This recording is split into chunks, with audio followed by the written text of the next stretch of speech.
का मामला आया है उनको ब्लैक लिस्टेड किया जाएगा, उनके ऊपर कठोर कार्रवाई की जाएगी, उनसे जुर्माना वसूला जाएगा, लेकिन एक एक व्यक्ति को भी एक्सपोज करेंगे। किसके आदेश से वापस काम शुरू करवाने की अनुमति दी गई और टारगेट सेट किया गया कि 23 के दिसंबर में इस पुल को फिर से चालू करना है, जब वो उसकी प्राइमरी कंस्ट्रक्शन डिजाइन गलत बड़े पैमाने पर भाजपा के द्वारा भ्रष्टाचार किया गया है और उसी का पोल खुल रहा है। ये कह रहे हैं 5 वर्षों तक बीजेपी के नेता इस विभाग में झाल बजा रहे थे। तेजस्वी जी अगर पुल पर काम बंद करवाना चाहते थे तो कल काम कैसे चल रहा था? गोलमोल जवाब मत दीजिए, सीधे इस बात का जवाब दीजिए, वहां काम क्यों चल रहा था? नमस्कार दोस्तों, स्वागत है आप सभी का। आप देख रहे हैं हिंदुस्तान पॉइंट ऑफ व्यू। दोस्तों आज मैं जिस वीडियो पर रिएक्शन देने वाला हूं वो वीडियो है टाइम्स नाउ नव भारत यूट्यूब चैनल की।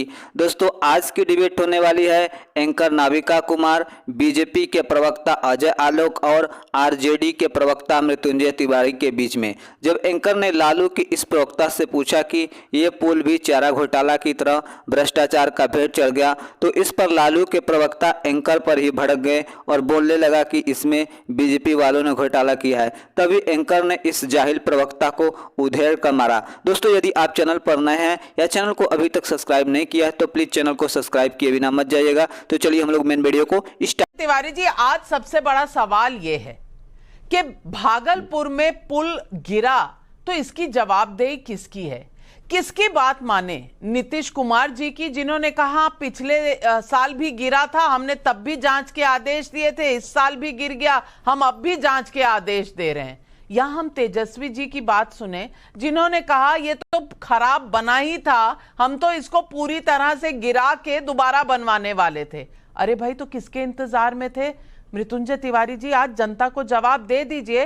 बालासोर पर जितने सवाल आपको पूछने जरूर पूछिए, लेकिन भागलपुर पर भी एक जवाब दे दीजिए। हैं कि ये जो पुल निर्माणाधीन पुल था, सुल्तानगंज से खगड़िया को जोड़ने वाला अगवानी पुल, इसको लेकर के इसके पहले भी जब भारतीय जनता पार्टी शासन में थी तो ये पुल के कुछ हिस्से हवा में गिर गए थे। इसके बाद जब तेजस्वी यादव जी ने सरकार में आकर के इस विभाग को संभाला, उन्होंने एक एक चीज की जांच शुरू की और आखिर कहां गड़बड़ी हुई थी, ये सारे चीजों की जांच चल रही थी। और रुड़की से इंजीनियर को बुलाया गया था जांच के लिए कि इसमें आखिर क्यों गड़बड़ी हो रही है। अभी विधानसभा में जेडीयू के माननीय विधायक, कांग्रेस के माननीय विधायक ने सवाल खड़े किए थे कि उसमें दरार है। तेजस्वी जी ने सदन में आश्वस्त किया था कि इसकी जांच हो रही है।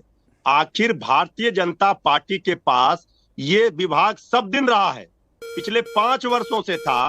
बीजेपी अभी तो 8-9 महीने हुए तेजस्वी जी को आने से। कल तेजस्वी यादव जी ने एक एक चीजों की जानकारी दी है। अब इसमें अगर भ्रष्टाचार हुआ है और अगर जो कंपनी को दिया गया उसमें कोई गड़बड़ी जो हुई है, इस तरह का मामला आया है, उनको ब्लैक लिस्टेड किया जाएगा, उनके ऊपर कठोर कार्रवाई की जाएगी, उनसे जुर्माना वसूला जाएगा, लेकिन एक एक व्यक्ति को भी एक्सपोज करेंगे जिन्होंने इस पूरे पुल के मामले में गड़बड़ी की है। तो अजय आलोक जी, ये वार्निंग आपके, ये चेतावनी आपके लिए है अजय आलोक जी, क्योंकि उनका कहना है कि बीजेपी के समय से इसमें कुछ ना कुछ गोलमोल चल रहा था। ये बात और है कि 2 महीने पहले असेंबली में आश्वासन दिया था तेजस्वी जी ने, लेकिन 2 महीने तक कोई कार्रवाई नहीं हुई। बस पिछले 9-10 महीने से जांच ही जांच चल रही थी और देखते देखते पुल बस बह गया। अजय आलोक जी जवाब दीजिए।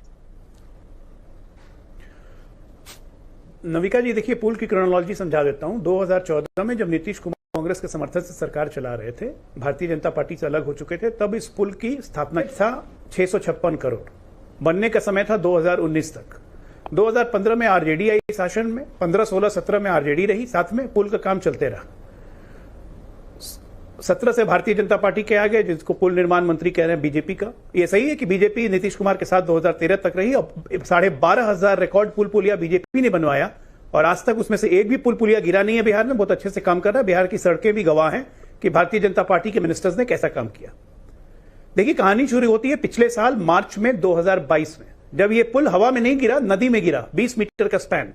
सरकार थी भारतीय जनता पार्टी और नीतीश कुमार की, मिनिस्टर थे नितिन नवीन। बुला के, और उन्होंने बुलवाया था रुड़की के इंजीनियर्स को और एनआईटी पटना के इंजीनियर्स को, न कि तेजस्वी ने। उसकी रिपोर्ट आ गई अप्रैल में कि इस पुल का डिजाइन गड़बड़ है, प्राइमा फेशिया, और उसी वक्त आदेश पारित किया गया कि इस पुल का काम पे रोक लगा दी जाए और इस पुल को ढाने के विषय में सोचा जाए। ये आधिकारिक ऑर्डर है बाय द बीजेपी मिनिस्टर। मेरा बस यही कहना है कि जब जुलाई से इनकी सरकार बनी अगस्त में महागठबंधन की, तो किसके आदेश से वापस काम शुरू करवाने की अनुमति दी गई और टारगेट सेट किया गया कि 23 के दिसंबर में इस पुल को फिर से चालू करना है। जब वो उसकी प्राइमरी कंस्ट्रक्शन डिजाइन गलत थी तो फिर काम करने का आदेश, कल भी जब ये पुल गिरा तो उस पर काम चल रहा था। तो ये बात जानना जरूरी है ना, किसके आदेश से काम चालू हुआ, कैसे कैसे फंड ट्रांसफर किए गए। अगर पहले इस पुल पर काम खत्म करने की बात थी तो कल तक काम क्यों चल रहा था वहां, और वहां पर रहे लोगों ने ये हमें और हमारे रिपोर्टर को बताया है कि कल दोपहर 1-2 बजे तक वहां काम चल रहा था। ये किसके ऑर्डर से चल रहा था? देखिए, भाजपा के हमारे मित्र साहब ने खुद ही सेल्फ गोल कर लिया। अब ये कह रहे हैं आदरणीय नीतीश कुमार जी के साथ जब भाजपा थी तो 12,000 पुल बनाया। अरे आज हम सरकार में आए तो ये नहीं कह रहे कि ये पुल हमने बना दिया। आप भी जानते हैं नाविका जी, अगर पुल पुलिया बने तो हमारे शासन काल का ही था, उसका फीता इन लोगों ने काटा जब एनडीए की सरकार बीजेपी नीतीश कुमार जी की बनी। तेजस्वी जी, अगर पुल पर काम बंद करवाना चाहते थे तो कल काम कैसे चल रहा था? गोलमोल जवाब मत दीजिए, सीधे इस बात का जवाब दीजिए, वहां काम क्यों चल रहा था? अमेरिका के वहां से इंजीनियर आ रहे थे, उनको जांच करना था, पूरे चीजों को देखना था। देखिए, अगर बीजेपी इस पुल पर सवाल खड़े कर रही है तो हम गुजरात के मोरबी पुल पर सवाल खड़े करेंगे। कितने लोगों की जानें चली गई। कमाल है, मिनिस्टर साहब ने कह दिया कि पुल पर काम नहीं होगा, लेकिन अमेरिका से इंजीनियर आएंगे।